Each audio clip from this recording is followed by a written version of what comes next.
ಉಡುಪಿಯ ಗುಪ್ತರತ್ನ ಈ ಸೂರಾಲಿನ ಮಣ್ಣಿನ ಅರಮನೆ. ಉಡುಪಿ ಜಿಲ್ಲೆಯ ಬ್ರಹ್ಮಾವರ ತಾಲೂಕಿನ ಕೊಕ್ಕರ್ಣೆ ಸಮೀಪದ ಸೂರಾಲು ಎನ್ನುವಲ್ಲಿ ಈ ಅರಮನೆ ನಿಮಗೆ ಕಾಣಸಿಗುತ್ತೆ.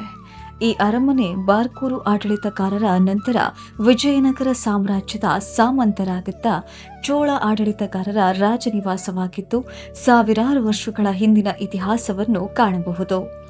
ಸಂಪೂರ್ಣವಾಗಿ ಮಣ್ಣು, ಮರ ಮತ್ತು ಸ್ಥಳೀಯ ವಸ್ತುಗಳಿಂದಲೇ ನಿರ್ಮಾಣವಾದ ಈ ಅರಮನೆ 15ನೇ ಶತಮಾನದಲ್ಲಿ ಜೈನ ಆಡಳಿತಗಾರರು ನಿರ್ಮಿಸಿದ ಕೇವಲ 12 ಮಣ್ಣಿನ ಅರಮನೆಗಳಲ್ಲಿ ಅಳಿಸಿ ಹೋಗದೆ ಉಳಿದ ಅರಮನೆಯಾಗಿದೆ.